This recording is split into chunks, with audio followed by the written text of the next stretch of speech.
رجل كان يصوم صوما فليصوم. يبقى إذا انتصف شعبان يمتنع صيام النافلة إلا لمن كانت له عادة من قبل الصيام. أما واحد نسي ولم يفق إلا بعد منتصف شعبان ولم يصم من نصف الأول شيئا، ففيه نهي عن ابتداء صوم النافلة بعد منتصف شعبان إلا لمن كانت له عادة بالصيام من قبل. أسأل الله لي ولكم القبول إن شاء الله. The Sheikh said, now, alhamdulillah, after praising Allah and sending Salah Al Sawy Rasulullah sallallahu alayhi wa sallam, the Sheikh said that now we are past the middle of the month of Sha'ban already. Last night was the middle night of the month of Sha'ban. Today is the 15th. Last night was the night of the 15th of Sha'ban. And when Sha'ban comes to the middle, the Sheikh said, I hope that, pray that all of us, we were among the ones that Allah Azza wa Jalla looked down upon and forgive all their sins. I mean, and there is a hadith, the Sheikh mentioned that when Sha'ban comes to the middle of the month, don't fast until Ramadan comes. So you don't observe nafil fasting anymore, especially if you did not do in the first half, except if a person that who has a habit, like fasting every Monday and Thursday, or a habit like every other day or so on. So this is the clear hadith of Rasulullah sallallahu alaihi wasallam. This is authenticated by Shaykh Al-Albani, rahimahullah. So whoever were deprived from fasting in the first half of the month of Sha'ban, so you have to continue not fasting until the end of the month. Rasul sallallahu alayhi wa sallam told us, do not precede Ramadan with 1 day of fasting in the month of Sha'ban. So also, except if a person used to fast, habitual fasting habit, then there is no problem. But we're not supposed to initiate fasting now. You just wait until Ramadan comes, inshallah Rabbil Alameen. So this is the Shaykh to mention. Yes, we can start now. Start the questions, inshallah Rabbil Alameen. Sheikh, ده دائما سؤال يأتينا على القضاء أو الفدية للنساء كما هو معلوم يعني في المذاهب والآراء. وإذا يعني المرأة حملت وأرضعت 3 سنوات فكيف تقضي إذا كانت أرادت القضاء يعني، وهل إذا يعني رمضان عدى قبل أن تقضي رمضان الأول فماذا تفعل؟ ورجعنا عن تفصيل في ذلك. The question that keeps coming from the ladies, pregnant and in nursing, that if she's pregnant one Ramadan she will not observe, and if she's nursing there's 2 Ramadans she will not be observing. That means there is a Ramadan. If she wants to, what does she do? Does she give the money as fidya? Or does she fast, make up fasting after 3 years? How she would do that? Especially there is more than 1 Ramadan passed already before she makes up for those days. So what does she do, like kafara or what? So the Shaykh inshallah will explain to us the best fatwa in this. So we all memorize it and we all know it, and our sisters work according to it, inshallah. بسم الله الرحمن الرحيم. الحمد لله والصلاة والسلام على رسول الله وعلى آله وصحبه أجمعين. طبعا ابتداء تعلمون أن من كان مريضا أو على سفر فعدة من أيام أخرى. هذا نص قرآني في كتاب الله عز وجل. ثم يأتي بعد هذا الحديث عن الحامل والمرضع. هل تقاس على المريض مرض لا يرجى له بر؟ هل تقاس على الشيخ الكبير والمرأة العجوز التي لا تطيق الصوم فينتقل الواجب من الصيام إلى الفدية، أم أنها تقاس على المسافر والمريض مرضا ليس بمزمن فإذا ذهب عنها العذر قضت؟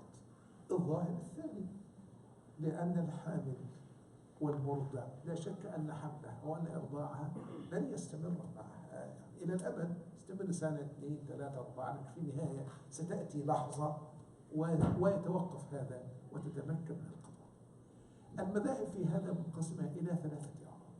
نعم، رأي أو مذهب يقول الحامل والمرضع يلزمها القضاء إذا زال عنها العذر.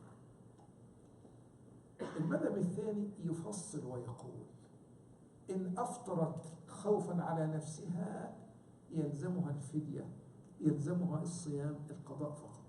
أما إن خافت على جنينها فيلزمها الصيام والفدية، تجمع بين الصوم والفدية.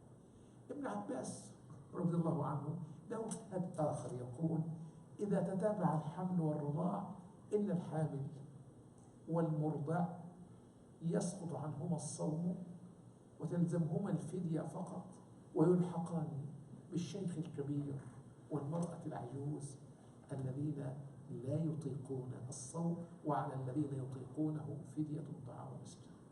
الظاهر الراجح الذي نفتي به أن الحامل والمرضع إذا زال عنها العذر فإنها تقضي خروجا من الخلاف. أما متى تفدي؟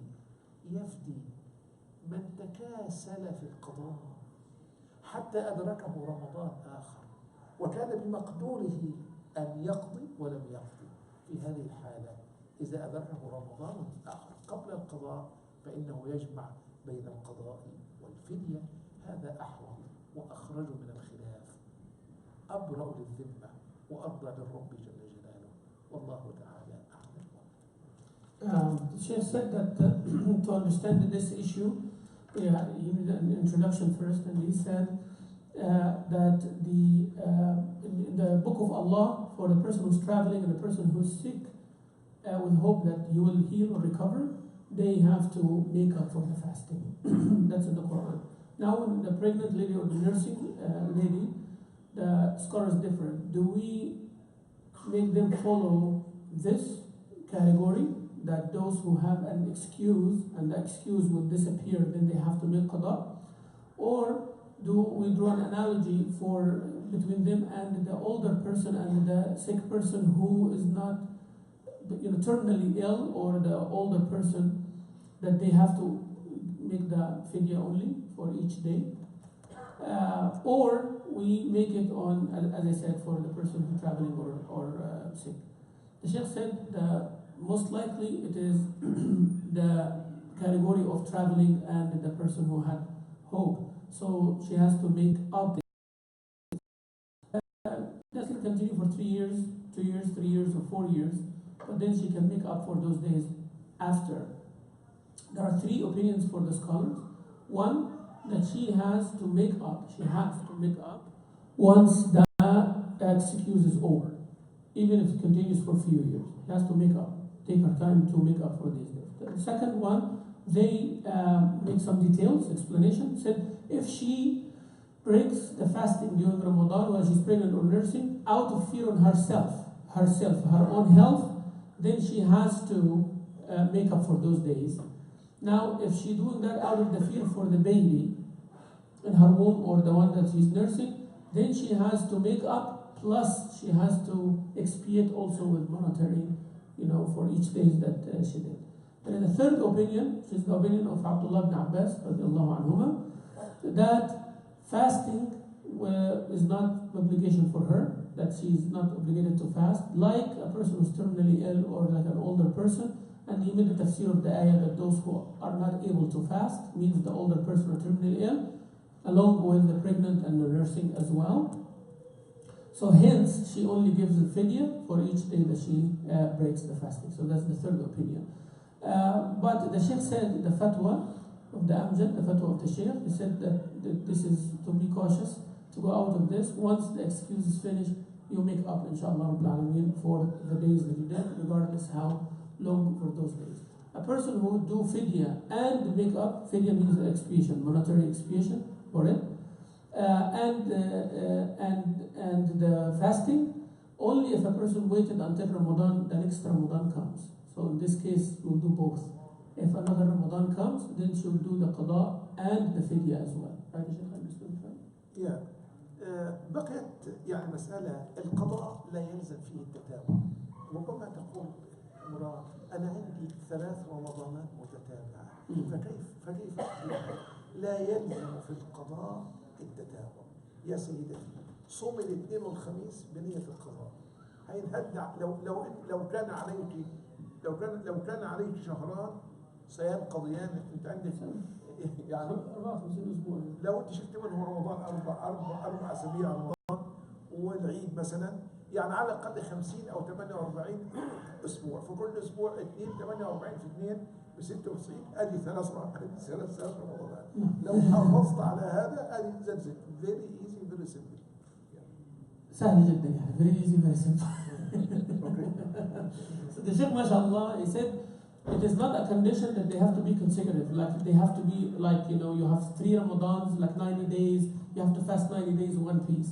The Sheikh said, if you dedicate 1 year only, about 50 weeks, if you take Ramadan out from them, about 50 weeks that you have, 48 weeks that you have, if you fast every Monday and Thursday for a year, you will do 3 Ramadans easy, 96 days already. So more than that. So in fact, you'll make up for all of that. So sometimes people say, oh, you're pregnant, then nursing for 2 years and all of that. No, actually you can make one whole year, 3 Ramadans in 1 year if you continuously fast Monday and Thursday. This is actually an opinion that keeps your spirituality. That's my addition now. Keeps your spirituality, keeps you closer to Allah Azza wa Jalla. It's not like I'm off the hook, I can pay money and Ramadan is out. You are disconnected from Ramadan for 3 years, it becomes very hard. Please, inshallah, hold those kids. Please, I really appreciate it. If those kids, someone hold them, their parents, please. Jazakumullah khairan. Bismillah. If someone having money specifically to be paid off the mortgage of the house, do we need to pay the zakah on that amount? يعني مدخر مالا مخصوصا لدفع قسط البيوت، هل يدفع عليه زكاة؟ السؤال هذا فيه تفصيل. ماذا تقصد بأموال خصصتها لدفع أقساط المورجج؟ هل تقصد أن ما بقي عليك من دين من ثمن البيت تستقطعه من وعاء الزكاة؟ أنا اشتريت بيت ب200,000 وأنا لم أدفع منه إلا 50 وبقي 150,000 مقسطة على 15 سنة.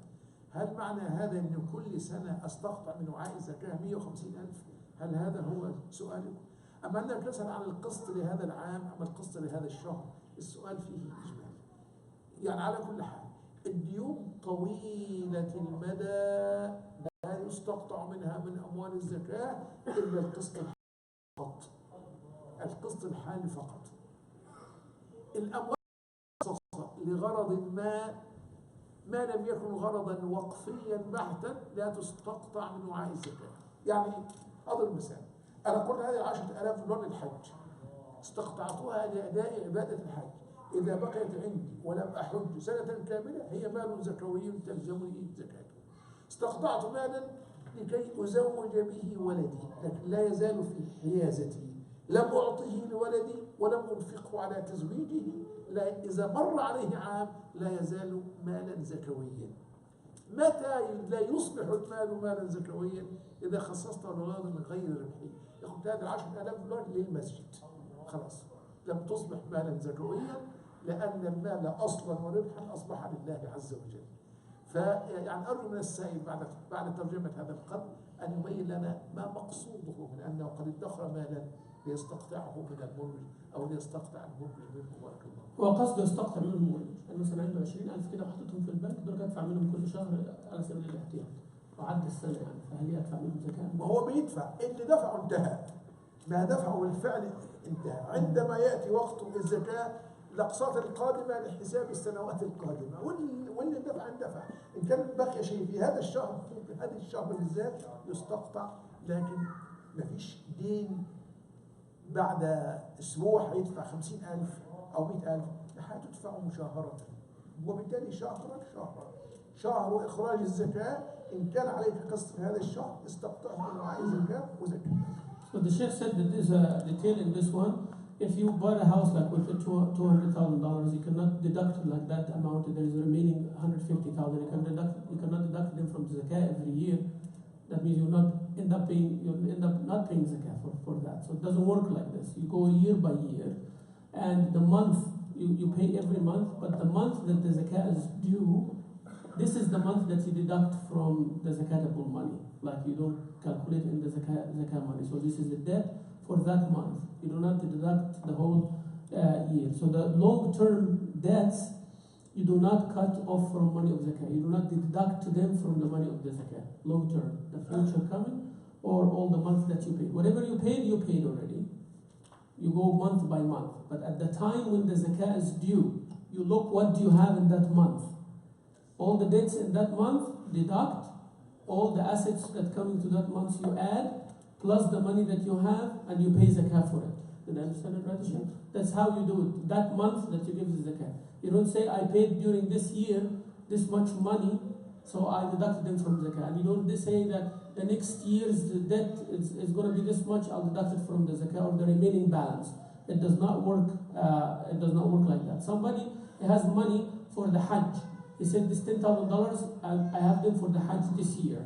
Then he did not go to Hajj, right? He did not go to Hajj, and the zakat time is due. You have to calculate this into the zakat. You have to give zakat for them.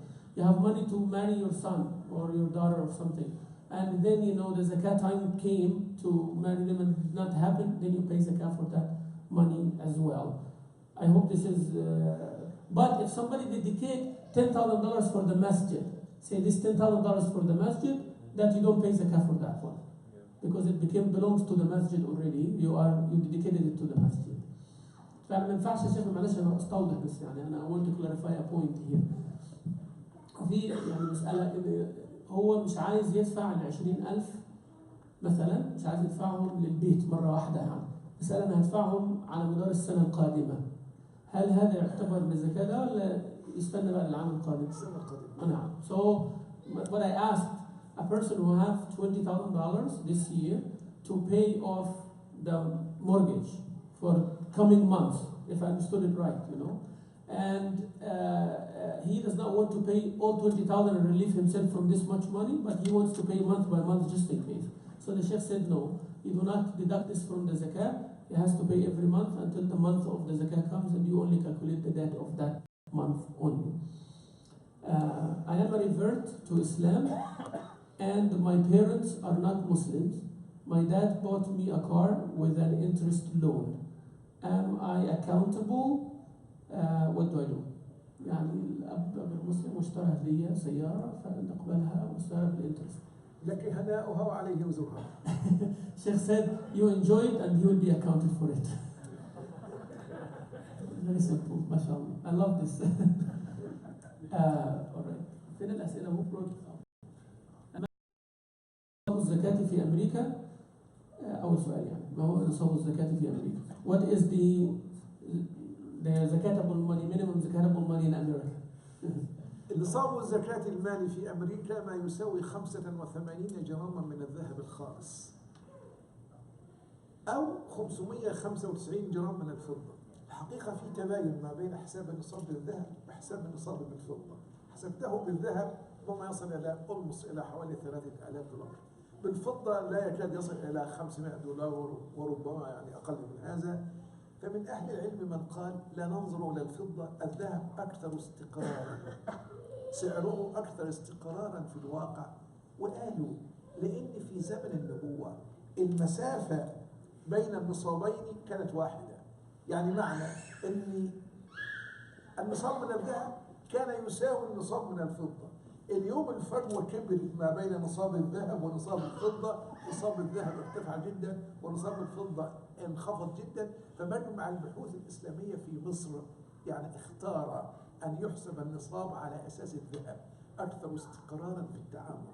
لكن هيئة كبار العلماء في بلاد الحرمين يقولون أننا ننظر إلى أقل النصابين رعاية لمصلحة الفقراء. نحسب النصاب مرة على أساس الذهب ومرة على أساس الفضة، ونأخذ أقل النصابين ونعتبره توسيعا لرقعة الزكاة ورعاية لمصلحة الفقراء. The Sheikh said that in America, anywhere it says 85 grams from the purest gold, purest degree or purest grade gold, 85 grams worth of money. So you see how many dollars? About $3,000 or so. It would be like that. Or 595 grams of pure silver, which is going to come to about 500. And there's a big gap in between. And the Sheikh said there is a wisdom for that. The Sheikh said the gold is more stable, and this is what people do their transactions according to. The gold is the point of reference for everything. So the Sheikh said this is better. But at the time of the Prophet ﷺ, there was no gap between gold and silver. So 595 grams of silver were almost like 85 grams of gold worth. So that's why it was either or. So the difference was the margin was not that big. But now the margin is so huge that it will become like versus 3,000. So the Sheikh said that's why the research council, the highest research council of scholars in Egypt, they said gold is better because it is more stable in the market and everything goes according to gold. So we will calculate by gold. While the high Supreme Council of Scholars in Saudi Arabia, they said silver is better because it is more benefit for the poor. Because when you pay zakat on $500, more people will pay. But when you pay zakat, when the nisab or the minimum zakatable money is $3,000, less people will pay, right? So poor people will benefit more if the minimum is lower. So they said we will see which one is lower and we'll go according to it. So either or, inshallah, you have the choice to do that بإذن ta'ala. And this is your minimum zakatable money. امرأة مسنة عليها كفارة كامل ما قيمته $300.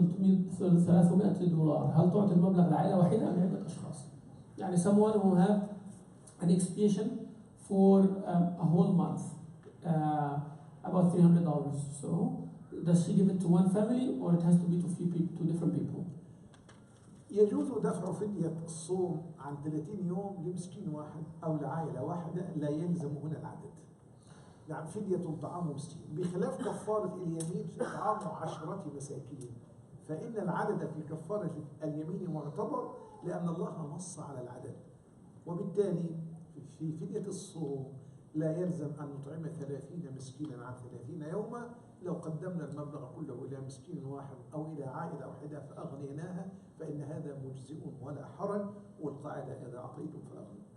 So the Sheikh said you can give the expiation, the kafara money for 30 days, this whole money for one family, one person or one family or a number of people, does not matter because specification of the number is not in this.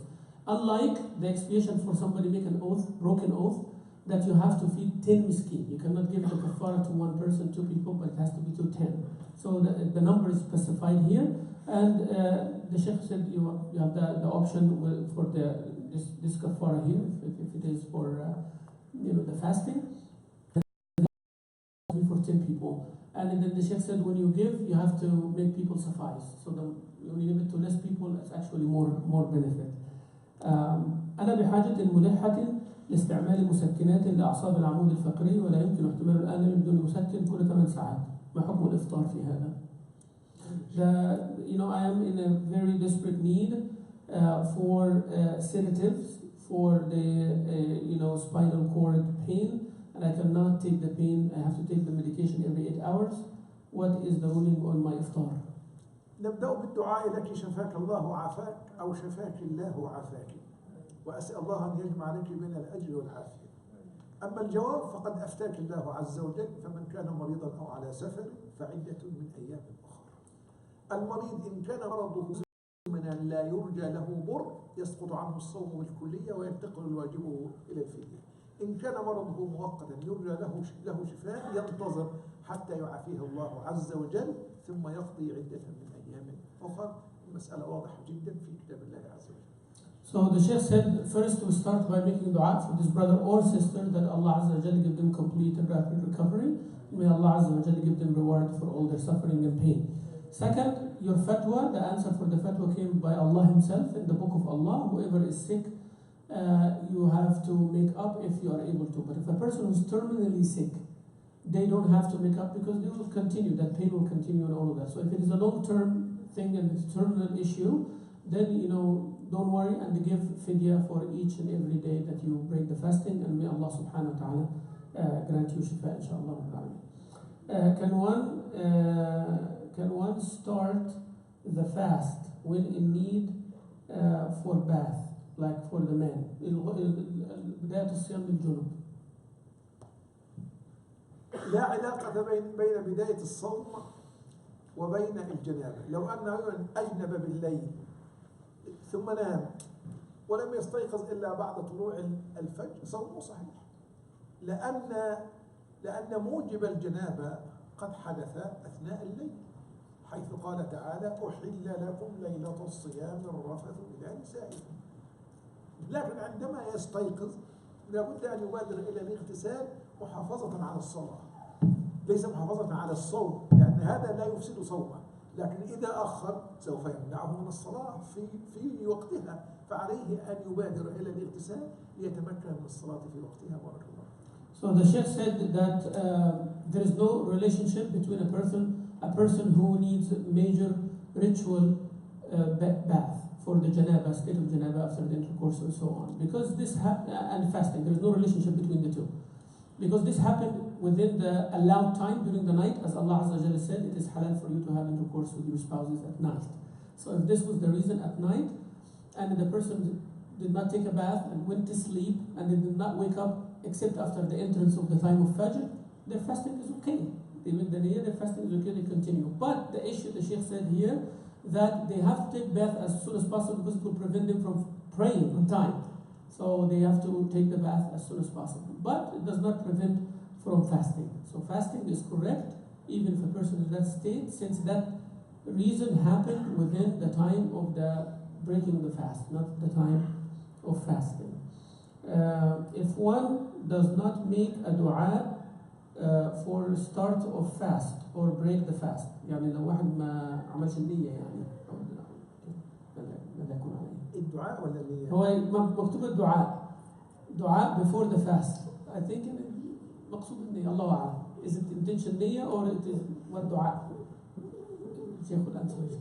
يعني لا نعرف دعاء خاصا قبل بدء الصوم، نعرف دعاء عند الإفطار، ذهب الظمأ وابتلت العروق وثبت الأجر إن شاء الله. هذا هو الدعاء الثابت عند إفطارك من صومك، وهناك دعوة مشروعة هدية مكافأة لك، فأنت تفرح بفطرك، ولك دعوة مستجابة عند الفطر إن شاء الله، فما أكثر خير الله عز وجل. أما قبل الصوم لا نعرف دعاء خاصا. أما إن كان الحديث عن النية، مسألة مهمة هنا. النية عمل القلب وليس عمل اللسان. لا يلزمك أن تقول نويت أن أصوم غدا اليوم الأول من شهر رمضان من طلوع الفجر إلى مغيب الشمس عن الافتراض عن شهوتي الظهر والفجر، تعمل قصة طويلة، ليس هذا مطلوب. النية عمل من أعمال القلب، كما أن النظر عمل من أعمال العين، السمع عمل من أعمال. هل أنت عندما تسمع كده نويت أن أسمع، ما تعملش نويت أن أنظر، محدش بيعمل كده. ينظر، يسمع، يصوم. المهم الشخص عندما قام في الليل وتسحر ولها السحور من أول الليل ورتب حاله، هذه كلها نية للصوم. لكن مسألة مهمة جدا، التفريق بين صيام الفريضة وصيام النافلة. من لم يبيت الصيام من الليل فلا صوم له، هذا في صيام الفريضة. لابد أن تنوي أنك تبيت النية من الليل، يعني ما تقولش أنا بكرة شكلها كده مش صايم، لا، يعني هذا لا يصح. لكن في صيام النافلة يمكن أن تستأنف النية من الصباح، لا يلزم أن تبيتها من الليل. دليل النبي عليه الصلاة والسلام كان يستيقظ من نومه في الصلاة يسأل أهله هل عندكم من طعام؟ فإن قالوا نعم أفطر، إن قالوا لا فقال فإني إذا أصوم. فهو يحدث نية الصوم من النهار وليس من الليل إذا لم يجد الطعام صلوات ربي وسلامه عليه، وهذا في صيام النافلة وليس في صيام الفريضة. والحمد لله الذي بنعمته تتم الصالحات. The Sheikh said, if it is about the dua, invocation or supplication, we don't know that there is a supplication in the beginning of fasting, but rather it is at the beginning of the breaking fasting. At Maghrib time, the Rasulullah said, the thirst has gone and the body is quenched, and may Allah reward us for the fasting. So this is the dua which is at the time of Maghrib, not in the morning. But if you are talking about niyyah, intention, the Sheikh said the place of the niyyah is in the heart. You are not obligated to state it with your tongue. A person would not say that I intended to see or I intended to hear. They just see and they hear. So you don't have to say I am intending to fast tomorrow, Ramadan, fard, from all the food and drink and all of that. You don't have to say any of that. It's not an obligation. But the obligation part is that you have to have the intention before, the Fajr time comes, especially in the fard. Because the Sheikh said there's a difference between the fasting of the fard, like Ramadan or things that obligated on you, and the nafil. Fasting of the fard have to have that niyyah at night. You don't say, maybe tomorrow I'm not fasting. Then you fast. Then your fasting is invalid. You have to have the exact niyyah that you are fasting tomorrow, right?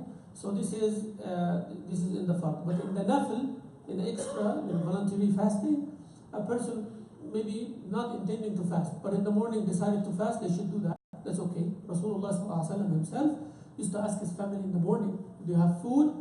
If they say yes, he'll eat. If they say no, we don't have food today, he'll say, oh Allah, I'm fasting. So he started fasting after the morning commences. But so may Allah Azza wa Jalla accept from. So niyyah is necessary in that. During the time of khutbah, during Jum'ah, I see a lot of people start reading the Salah. I was advised that during khutbah you should not read Salah or talk. How valid is this point? يعني بعض الناس يصلون في يعني أما إذا قام الخطيب لكي يخطب لابد أن ينصت المصلون جميعا.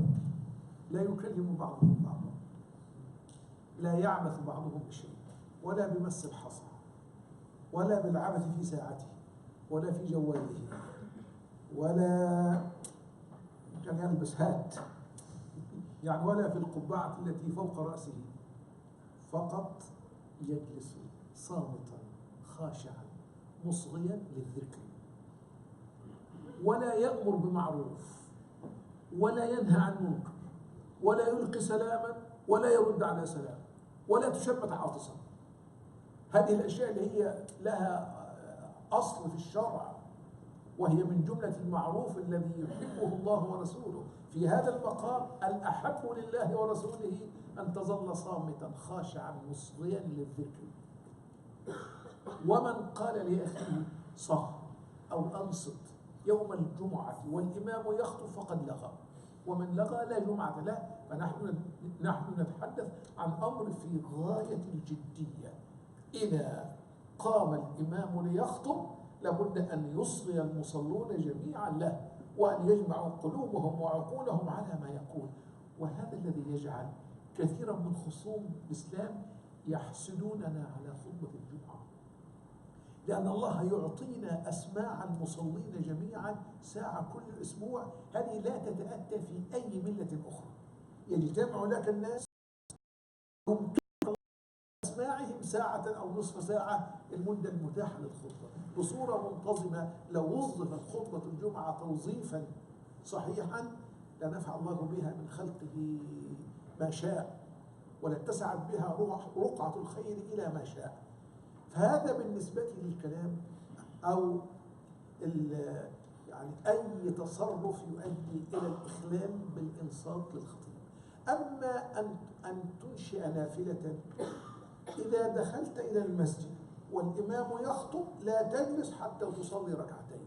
أما أن تنشئ أثناء خطبة الجمعة نافلة مطلقة هذا لا يصح، لا يجوز. الاستثناء الوحيد إذا دخلت والإمام يخطب لا تجلس حتى تصلي ركعتين وتتجوز فيهما، أي تخففهما. بارك الله. MashaAllah, beautiful. The Sheikh said that in the time of the Jumu'ah, listening attentively is a must on everybody. Once the khatib starts giving the khutbah, once the imam starts giving the khutbah, the orator starts speaking, everybody has to sit and listen attentively. You do not speak, you do not play and be busy with anything on the floor, on your watch, on your mobile device, or anything else. You are not supposed to be busy doing that. Don't play with your hat or any of these issues. Only you listen, and you listen attentively, looking at the khatib and benefiting from the dhikr. This is the important part, don't enjoy good and don't forbid bad. If somebody did something wrong, salam, and don't reply to the salam. And if somebody sneezes, don't tell them yarhamkallah. You just listen and only listen to the khutbah. Whoever say to the person beside him, quiet, or 2 words, sah in Arabic, the Jum'ah reward is gone. The Jum'ah is gone just by saying that. So we are dealing with an issue on that level of seriousness. People take it lightly, but the Sheikh said this is very, very important. So if the Khatib stands, everybody should listen. And this is one of the things, you cannot find it in any other religion like that. That much seriousness. And regularly, there's a fard on all the males, they come for the Jum'ah, you get their ears, you get their attentiveness for half hour to 1 hour completely. If the Jum'ah, Sheikh said, if it is done properly, many people will benefit from it, and lots of goodness will come out of it if it is done systematically and properly, choosing the theme and all of that. That is in regards to talking and actions. Now when we come to the Salah, the Shaykh was very specific. He said, if you enter the masjid, while the Khatib is giving the khutbah, while the Imam is giving the speech, don't sit until you pray 2 rak'ah and make them brief. Make the 2 rak'ah very, very brief. And then you sit and listen.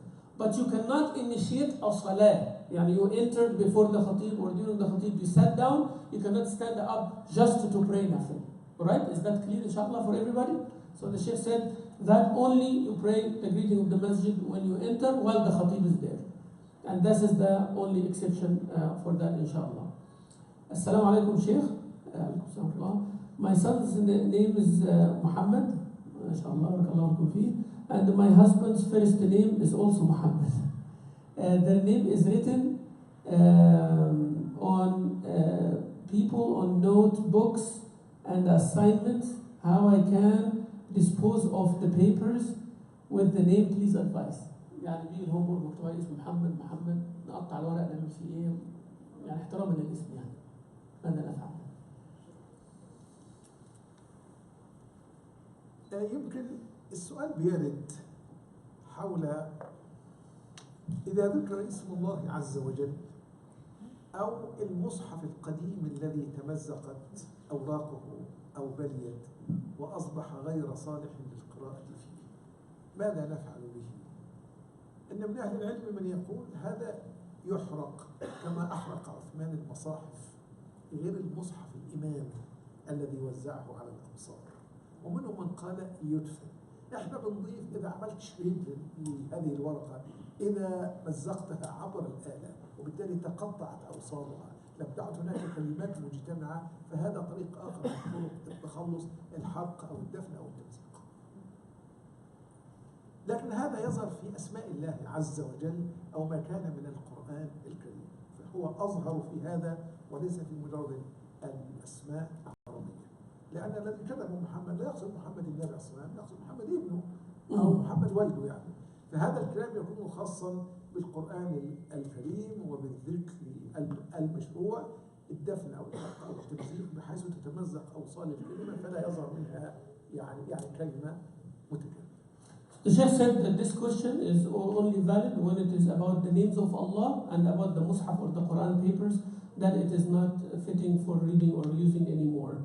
What we do, the scholar said, it's either you burn it, like Uthman ibn Affan radiallahu anhu, he burned all the copies except the copy that he used to, as the reference, and give it to Al-Ansar. So he burned everything else. From that point, that any Mus'haf or anything that has the name of Allah, you can burn it. So, erase that any trace for the name.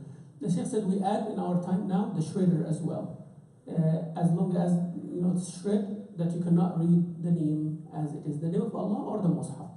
Now this does not apply to other names, because the person who named Muhammad or Ahmed, they don't mean the prophet, but it's an Arabic name. You mean a person. That person could be good or bad or anything. So you are not actually. This does not apply to the names of people, but only it applies to the names of Allah and the Mus'haf. If someone is asthmatic, can he or she take the inhaler? No, use the inhaler. يتحدث الفقهاء أن بخاخ الرم أو الأزمة الصحية ليس من مفترضات الصلاة. ليس من المفترض. That's not, no, they can use inshallah the inhaler for the asthma, and it does not break one's fasting. ما حكم الكلام أثناء خطبة الجمعة؟ أجبنا عن هذا. We talked about the talking during the Jum'ah. نرجو توضيح صلاة النافلة الوقت والعدد، خصوصا عند العصر والمغرب، يعني عدد الركعات. يعني جزاكم الله خير. We need some explanation for what is the nafl at the time of Asr and time of Maghrib and the number of rak'ahs. إن كان المقصود صلاة الراتبة يعني فليس لصلاة العصر نافلة راتبة في 4 ركعات لكنها غير مؤكدات ليست بركعات الرواتب. أما المغرب بعدها ركعتان راتبتان وقبلها ركعتان ليستا براتبتين. صلوا قبل المغرب صلوا قبل المغرب صلوا قبل المغرب في الثالثة قال لمن شاء. لكن يعني بصفة عامة لا صلاة بعد العصر حتى تغرب الشمس، لا صلاة بعد الصبح حتى تطلع الشمس. ليه؟ الكفار كانوا يسجدون للشمس عند طلوعها وعند غروبها، فحماية لجناب التوحيد وقطعا للذريعة إلى الشرك جعلت الشريعة منطقة محظورة لكي تحمي جناب التوحيد. فلا صلاة بعد العصر حتى تغرب الشمس لكي لا تقترب من المشابهة أو التشبه بالكفار الذين يسجدون للشمس عند غروبها. أيضا لا صلاة بعد الصبح حتى تطلع الشمس لكي لا تقترب من التشبه بالكفار الذين يصلون للشمس عند طلوعها. يستثنى من هذا النفل الذي له سبب، الصلوات ذوات الأسباب كتحية المسجد وركعتي الطواف أو قضاء سنة الظهر التي قد فاتتك. إذا دخلت المسجد بعد العصر فقبل أن تجلس تركع ركعتين، هاتان ركعتان سببيتان لهما سبب تحية المسجد. إذا دخلت البيت الحرام بعد العصر أو بعد الصبح وطفت بالكعبة تركع ركعتين قبل أن تجلس، هاتان ركعتان سببيتان لهما سبب. نعم، ركعتان سببيتان لهما سبب فلا حرج فيهما. أما أن تنشئ نفلا مطلقا بعد الصبح وقبل أن تطلع الشمس، بعد العصر وقبل أن تغرب الشمس، هذا منهي عنه. لا صلاة بعد الصبح حتى تطلع الشمس ولا صلاة بعد العصر حتى تغرب الشمس. بارك الله. So the Sheikh said for Asr there is no regular nafila that it is associated with Asr. There is 4 rak'ah but they are sunnah غير مؤكد. It's not emphasized sunnah, so we don't do that regularly. That's for Asr prayer before. For Maghrib there is 2 regular mu'akkad, like it is emphasized sunnah of Rasulullah sallallahu alaihi wasallam after the Maghrib, and there is 2 before but they are not mu'akkad because Rasulullah sallallahu alaihi wasallam said pray before Maghrib, pray before Maghrib, pray before Maghrib for whoever wishes. So now it is not like a regular emphasized sunnah. We don't pray from after Asr until the sun sets or prayer until the sun rises. Why? Because the mushrikeen or the kuffar used to pray for the sun, at those times. So protection of tawheed, monotheism, and not to assimilate or resemble the mushrikeen or the people who worship the suns and its rise and its set. So this is prohibited in our deen, and we follow that until Yawm al-Qiyamah, inshallah. So the Sheikh said in those 2 times there is exception. If any salah with a reason salah, you enter the masjid, you pray 2 rak'ah tahiyat al-masjid, even in those times after Asr. You did not pray Asr, you come after Asr, you pray 2 rak'ah tahiyat al-masjid and then you pray. Or you enter Masjid al-Haram, you make tawaf, before you sit you pray the 2 rak'ah of sunnah of the tawaf, even in those times of prohibition. You enter the masjid and the tawaf, you missed the dhuhr salah, you missed the dhuhr sunnah of the dhuhr, you can make up after Asr. The Rasulullah sallallahu alaihi wasallam actually did that once. So you do that, any salah that has a reason, you can do it at the time of the prohibition of salah. What is prohibited then is the unconditional nafil, voluntary nafil, extra nafil that you do without a reason, you just want to pray. This is what you should not do after Asr until the sun set and after Subh until the sun rise, inshallah. فقط توضيح، يعني كأنني فهمت أن الشخص إذا دخل المسجد بعد العصر يصلي سنة ثم يصلي العصر.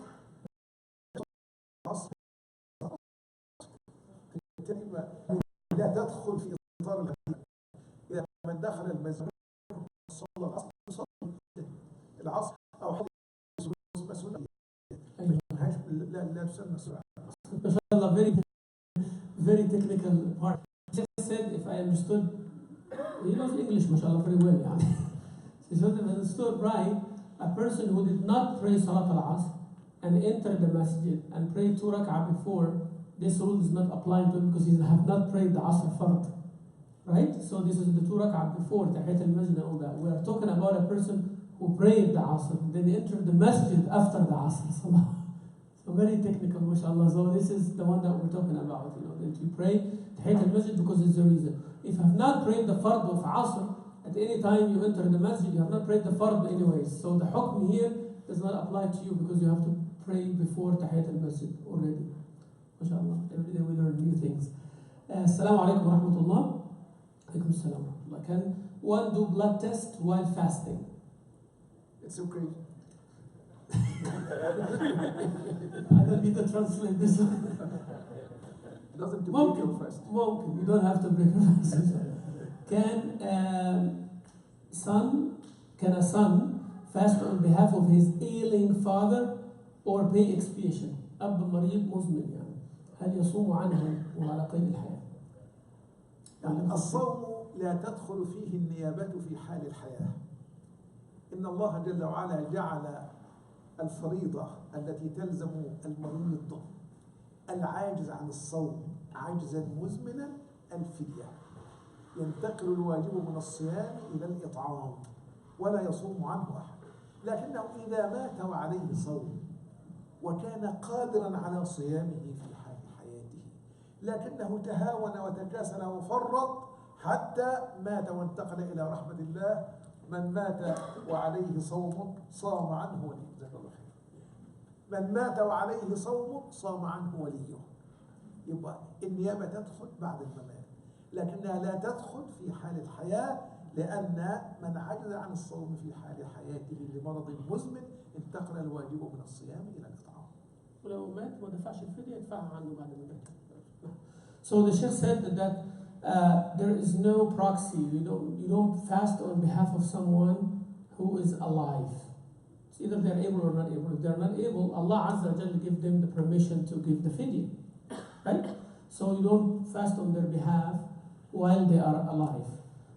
So it will become from the must, from the obligation to the fidya, that Allah gives them the permission to do that. So you cannot fast on their behalf while they are supposed to do the fidya. That's while they are alive. Now if they died and they did not pay the fidya because they were ailing and terminally ill until they died, then you can pay the fidya, of course, for them, before they die or after they die. The Sheikh added the point that if somebody who was able to fast and they did not fast until they died,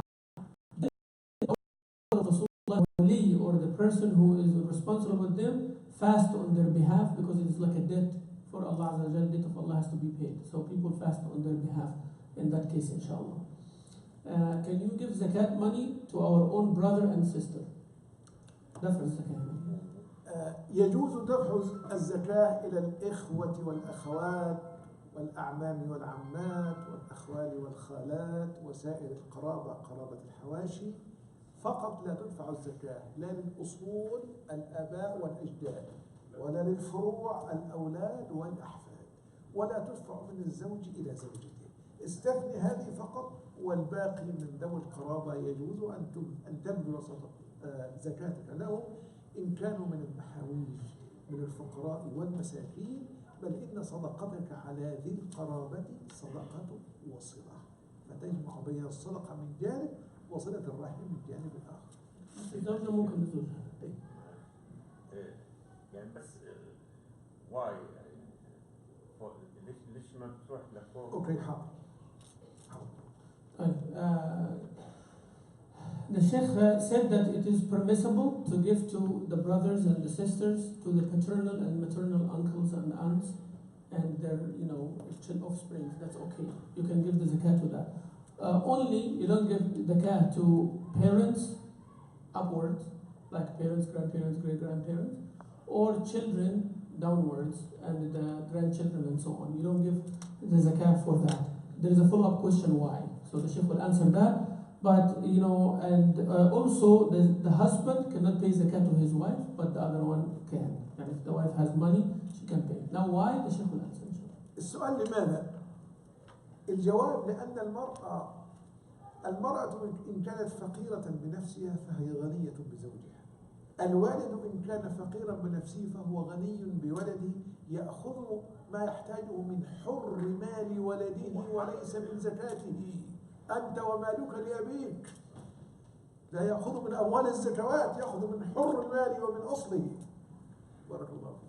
So, mashallah, the Sheikh said that the wife, the husband is obligated to give to the wife. So he cannot give her from the zakat because there is obligation. He has to spend on her. But the husband, she is not responsible. That's why she can give him from the zakat, but he cannot give her from zakat. That's about the husband and wife. For the parents, a father cannot be in need while his son is rich. Actually, the father is allowed to take from the money of the son whenever he wants. Whenever he wants. So, من حر المال, as Rasulullah ﷺ said, you and your money belong to your dad. Of course, the young people don't like that one. Okay, so you have to make your father happy, you know. If you can bring them the nice things, bring the nice things. But don't ever make them in need for the zakat while you are able. If you are not able, alhamdulillah. But the Sheikh said the father is allowed, if they are in need, to take from the money of their children, boys, yani, to fulfill their need. Rasul ﷺ said to the son who came to complain from that, he said, you and your money, a possession of your dad. I know all the dads are happy now, mashallah.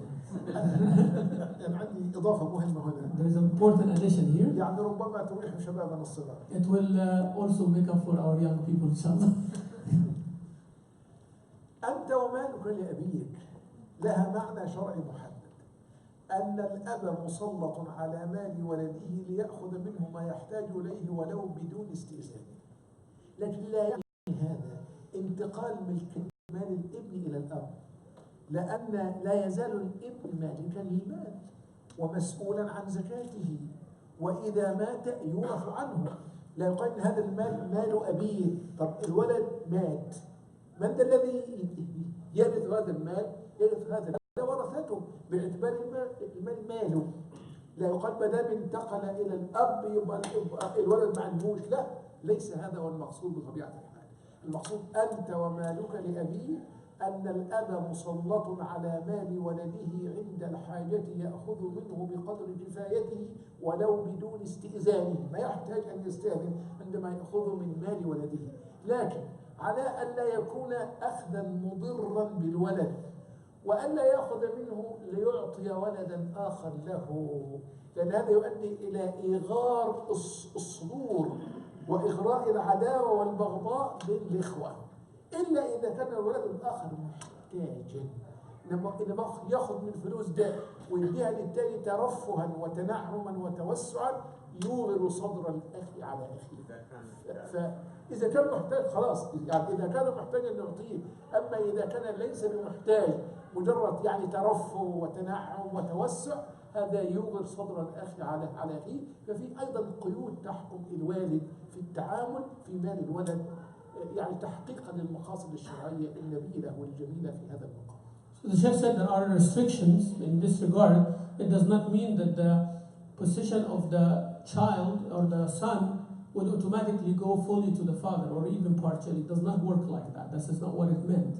What it meant is that the father can take from the money of his child even without his permission, just to fulfill the need, and that's it. You do not take it for the extra, or you do not take it to give another sibling, right? Another sibling, because this will create hatred between the two. Unless that sibling is in desperate need, then the father can take and give that sibling, but not out of luxury or to have equal, wealth or anything like that. So here there are restrictions that the father only takes from the money from his son without his son's permission, only at the time of need, not to help someone else, and not to take extra without a need, and not to give to another sibling except that sibling is in need. That's the beauty of the Sharia, to checks and balances. So this keeps checks and balances, inshallah. Assalamu alaikum wa rahmatullahi wa barakatuh. Assalamu alaikum wa barakatuh. In the gas stations, beer, wine is sold. Beer and wine, are sold. Can we work at the gas stations selling beer and working with beer? Jazakallah.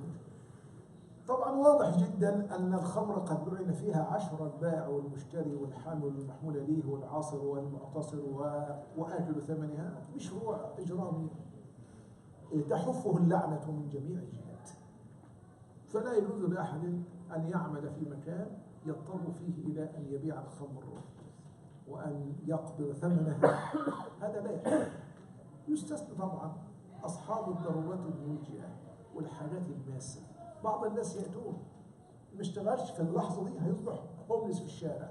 إن كنا أمام ضرورة بهذا الحجم وبهذا الحد فمن اضطر غير باغ ولا عاد فلا إثم عليه، لكن عليه أن يسعى إلى الخروج من هذه الضرورة وأن يستفرغ وسعه وأن يبذل جهده وأن يظل منكرا بقلبه لهذا العمل، ضارعا إلى ربه أن يرزقه البديل وأن يجعله من ذلك فرجا ومخرجا وأن ينتقل إليه عند أول القدرة على ذلك ولو بدخل أقل.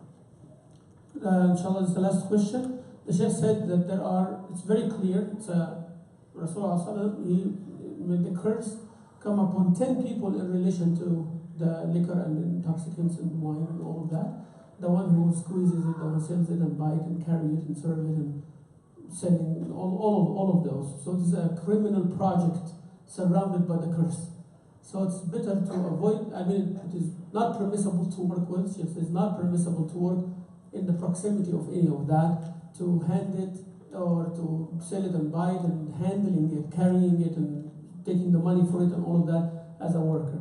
From that, the exception is for those who have desperate need. If they don't work that job and this is the only job that they have to become homeless, they work with the condition that they are not happy with it. They pray to Allah to get out of it. They do as much as they can. They save no effort to find another job. Until then, they are okay to work with it with those restrictions. Inshallah رب العالمين. آخر معلش شايف في سؤال واحد بس الفاضل. Inshallah, I'm sorry we've delayed the عيشة for a couple of minutes. What about if the person translates from Arabic to English خطبة الجمعة يعني؟ حضرتك قلت ما حدش يتكلم وما في والخطيب ويخطب. الأخ اللي هيترجم للشيخ إذا الشيخ يتكلم العربية ويترجم بالإنجليزي، هل يقع على هذا الكلام اللي يتكلم وقت الخطبة؟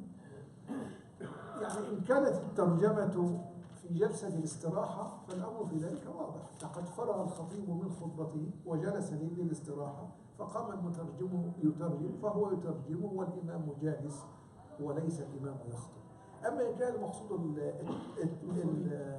الترجمة الفورية فهذا لمصلحة الجمعة، لمصلحة المصلين.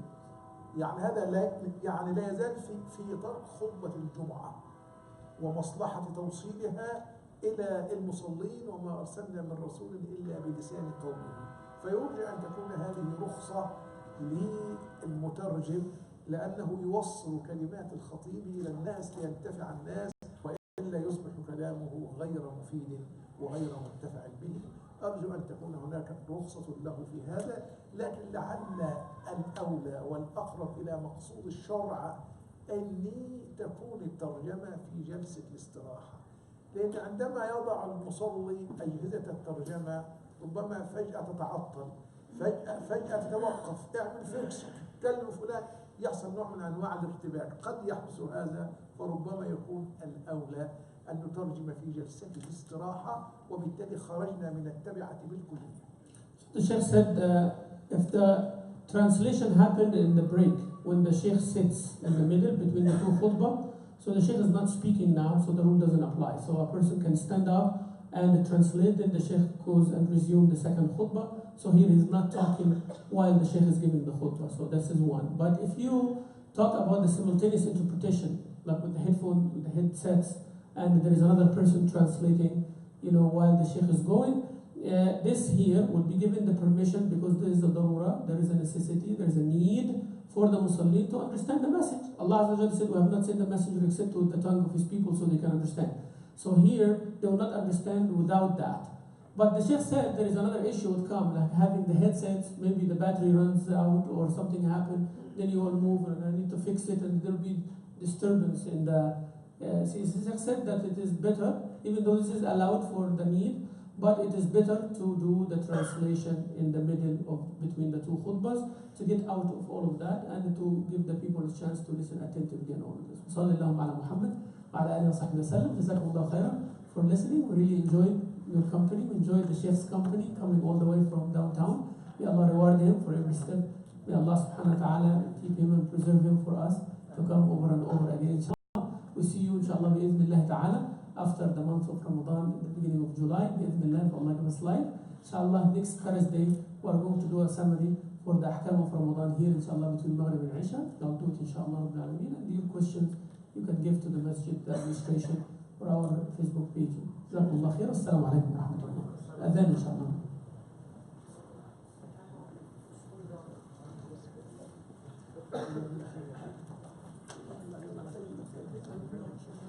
Allahu Akbar, Allahu Akbar, Allahu Akbar, Allahu Akbar. Ashhadu an la ilaha illallah. Ashhadu an la